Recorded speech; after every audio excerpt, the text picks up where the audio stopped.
Welcome back to my YouTube channel, yeah.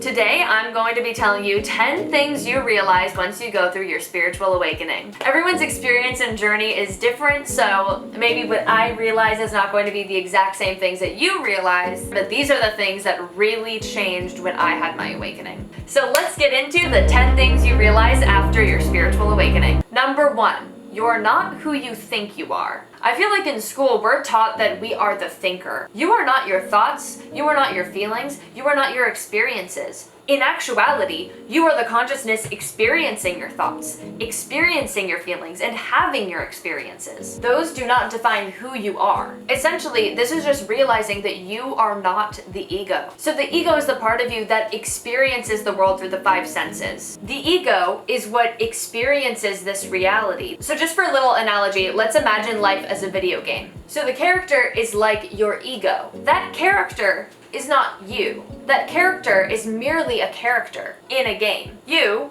the consciousness, are the one holding the controller. You are the one that is experiencing, living through that character. In your spiritual awakening, you realize that you are not the character that you believe yourself to be, but rather the one that is experiencing the character, the one that's playing the game. I'm playing the game. I lost the game. If any of you guys know about this game, if you know, you know. Comment down below. Everyone's understanding of this is a little bit different. How I personally perceive this is consciousness is immortal.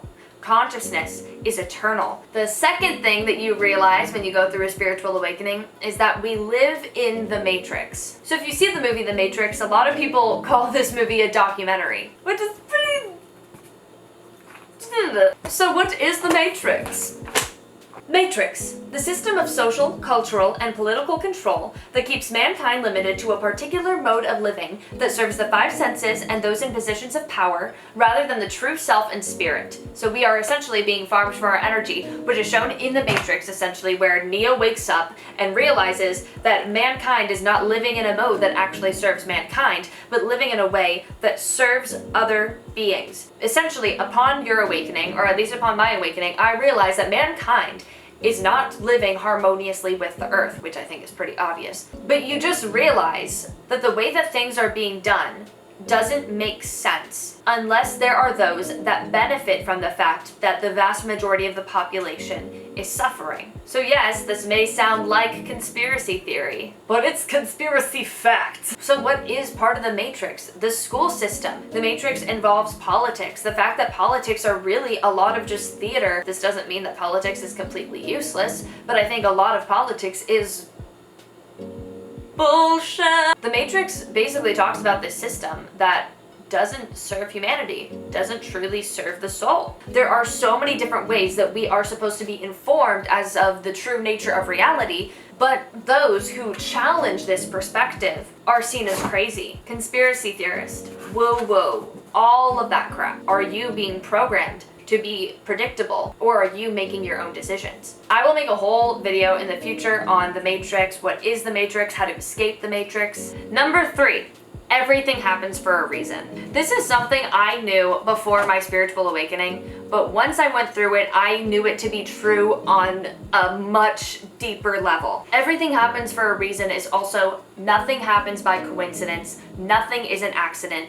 Everything in your reality is intentional. This also applies to everything is perfect as it is. She thinks everything is playtime, but that is not true. That is not true, you stupid cat. When you see synchronicities in your reality, that is not an accident, that is not a coincidence. The universe communicates with you through synchronicity. This is why coming into the present moment gives us the opportunity to really see how the universe is communicating with us. Usually, what you think the messages mean is what it means. So start paying attention. So every experience in your life is an opportunity to learn and grow. A lot of people fall into the mentality of, oh, why does this always happen to me? People are the worst, it's never like my fault. Or even Always blaming yourself can be the same thing. Oh, I'm not good enough. I can't do it. Victim mindset, essentially. When there's someone in your life who's being really rude to you, that is a challenge. That is a test. You can say, I don't deserve it. It's not about deserving it. It's about this is an opportunity for you to grow. And sometimes if you're like, well, I've already learned this lesson. Okay, if you've learned this lesson, this is a test to see if you truly have learned this lesson at the level that you believe yourself to have learned it. And if you fail the test, that is not a bad thing. All it means is that that lesson is going to come back for you so you can learn that lesson at a deeper level. You know what I'm saying? Don't be a victim to your reality. Everything happens for a reason. Everything is intentional. You got it. Also, everything happens for a reason. It's such a good way to live. Every bad thing that occurs is a blessing in disguise. That doesn't mean you deserved the bad thing that happened to you. It just means that the universe knows that you may have had to go through something that traumatic in order for you to learn the lesson that you came here to learn. Number 4, you have to question everything. This includes questioning your beliefs. This includes questioning other people's opinions. This includes questioning the media. This includes questioning why someone is telling you the information they are telling you.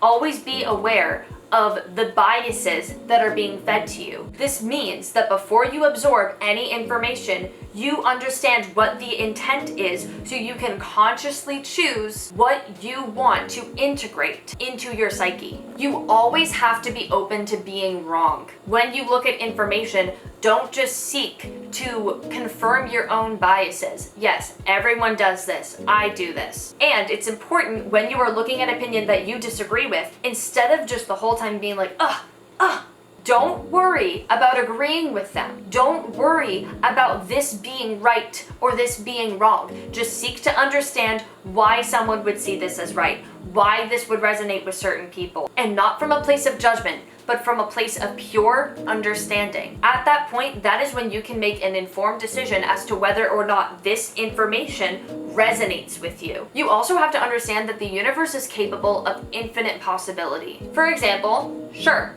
maybe magic doesn't exist. You've never seen ghosts or spirits or telekinesis, so why would you believe that that is possible? But when you are reading stories of people saying that this is true, suspend your belief for just a moment. You don't have to believe what they are saying, but just consider the possibility of things being possible that you believe to be impossible. The only way to ensure that you do not fall victim to your own ignorance is to be open to other information that contradicts what you believe. That is when you can feel most solid in your own perspective, because you are not just in an echo chamber of your own opinions being fed to you. Number 5, science is not separate from spirituality. I once heard before my awakening, someone who was Christian say, you know, a lot of people think that science disproves the existence of God, but I disagree. I think science proves just how incredible God is. And that is something that I completely agree with. Current science, at least the science that's available to the public, can only explain so much. In classes in high school, when we're taught science, we're taught this is the truth and that is that. But when science progresses, it often disproves conclusions that people had previously come to because there's more information.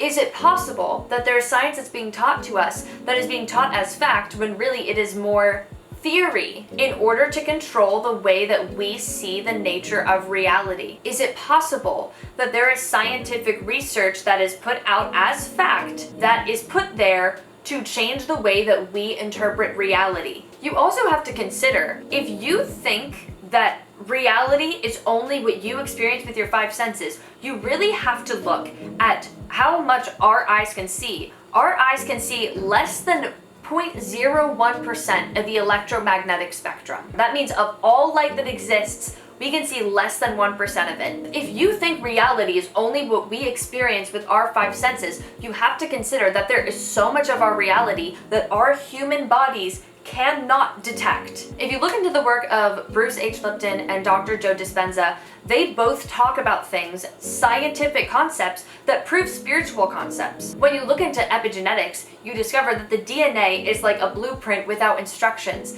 The chemicals in our body, which are from our emotions, the foods we eat, etc., changes the way that our DNA is read. Epigenetics plays a huge role in the way that our DNA is expressed. But in school, we're basically taught, this is your DNA and that's it, and there's like 98% of it is junk DNA. That's bull crap. Literally, Einstein would meditate and do a lot of drugs, but so he literally would find the answers through divine information, through drugs or through meditation, and then he would do the work to prove the conclusion that he came to. So it just makes you think, just because science cannot explain certain things, does that mean it isn't true? Number 6, karma is real, but not in the way that you might think. At least not in the way that I thought. Karma isn't just do good unto the world and the world will do good unto you, or do bad unto the world and the world will do bad unto you. Karma is a cycle, and it's constantly in motion to teach you what you need to learn. So are you learning the lessons that are being presented to you over and over and over again, or are you just allowing the cycle to continue and being a victim to this cycle of karma? So for example, if I attract people into my life who continuously lie to me, when these experiences happen, am I allowing myself to learn from their behavior and change the way that I live my life, where I demand honesty of people and I choose to separate myself from relationships when people continuously lie to me? Or am I allowing these patterns to continue and being a part of this karmic cycle? Just because you're doing what you believe to be the right thing doesn't mean that you are free of karma, doesn't mean that you are only now going to get good karma. And if you feel like you've learned the lesson and it's still happening, why are you reacting the same way and expecting a different result? Number 7, nothing is personal. What people say and do says a lot more about them than it does about you. And same with how you react. If someone says something to you and you get super angry and pissed at them, that reaction says more about you than it does about them. When someone makes you really upset, that is because they are rubbing up on a wound that already exists inside of you. For example, if there are two people who are both equally sensitive, someone who has been made fun from a young age of the fact that they are very sensitive, when someone points out their sensitivity, they're probably going to get very insecure and defensive because that is a part of them that they are rejecting, that they are denying. On the other hand, someone whose sensitivity has been celebrated, when someone points out their sensitivity, they're not going to be triggered by it because they don't have a wound surrounding that subject. If someone bullies you, that says more about them than it does about you.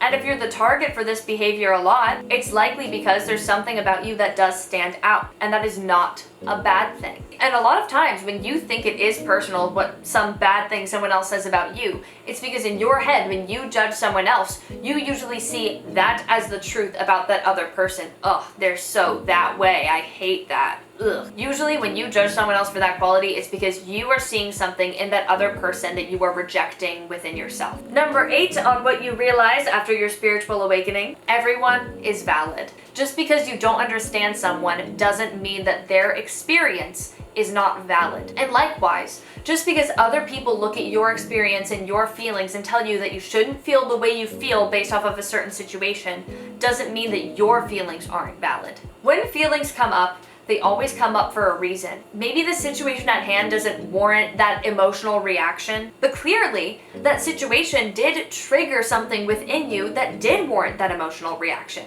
For example, the kids that are the spoiled brat are always angry at everything and pissed off at the littlest of things. Sure, their reaction isn't appropriate for the things that they are reacting to, but the reason they're getting triggered is for an underlying reason that needs attention. So this kid gets a lot of stuff, and yet they have no outlet for where they put their feelings, so they take it out on whenever they're not given something, because they're like, this is the only way I know how to receive love. So when you do not give me what I want, that means you don't love me, because they are taught that items mean love. So this is why you should never judge someone for what they are feeling and what they are going through. You can say, I do not appreciate that this person is taking out their trauma on this situation, on me. They should communicate what they need. And it is important to also understand that they are not coming from a place of just having these emotions for no reason. These emotions are there for a very valid reason. Just because other people don't see your experience as something with valid,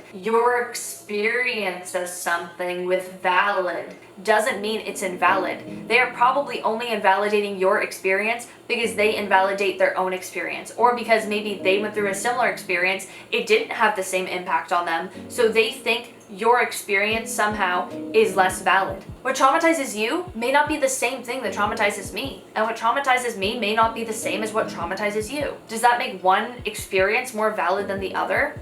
No. Every experience is different. Number 9. Authenticity is key. Honestly, the biggest gift that you can not only give to yourself, but give to others is complete authenticity. Imagine the world we would live in if everyone lived transparently, if everybody was honest about their intentions, everybody was honest about their experiences. And that is not to say that you have to tell everyone everything about you. There's personal life and there's public life. Being authentic means setting boundaries with people. Being authentic means being honest with people and even saying that I am not comfortable telling you certain things. Being authentic is about living honestly to how you want to live.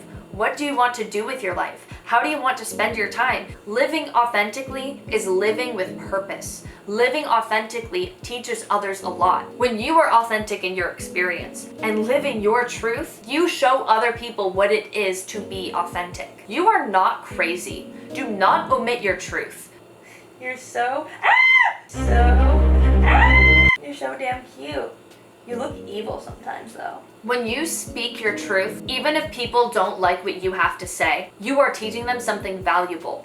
People can learn more from you when you are being completely authentic from a place of the heart. When you omit your truth, when someone hurts you and you're just zipping your lips and pretending like nothing's wrong, you are denying the person the opportunity to learn from their actions. And you're also blocking your throat chakra. By the way, if you want to learn more about the chakras, check out my last video. It's a video. And last but not least, number 10, we are all one. I know. This is cliche, but it's true. Me and Kitsy, we are the same thing. You are me, I am you. We are the same. We are the same. So we are all one includes humans, it includes animals, it includes plants, it includes everything. We are all one means we are all connected to source.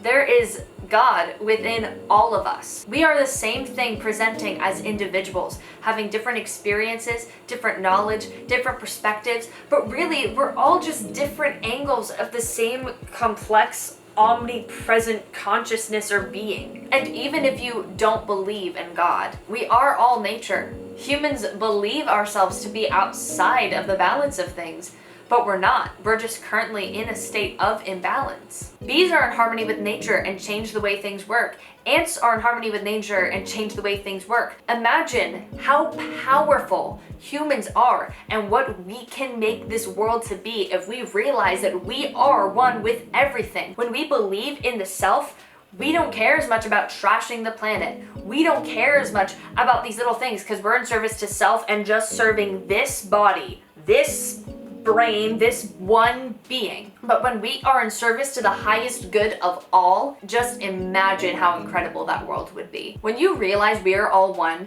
this causes you to interact with the world completely differently. It's a lot of letting go of conditioning, a lot of deprogramming. Your perception on everything will change. Your perception on yourself will change. Thank you so much for watching this video.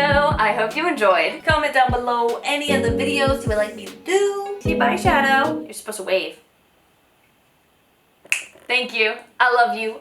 Have a good day. Like and comment and subscribe.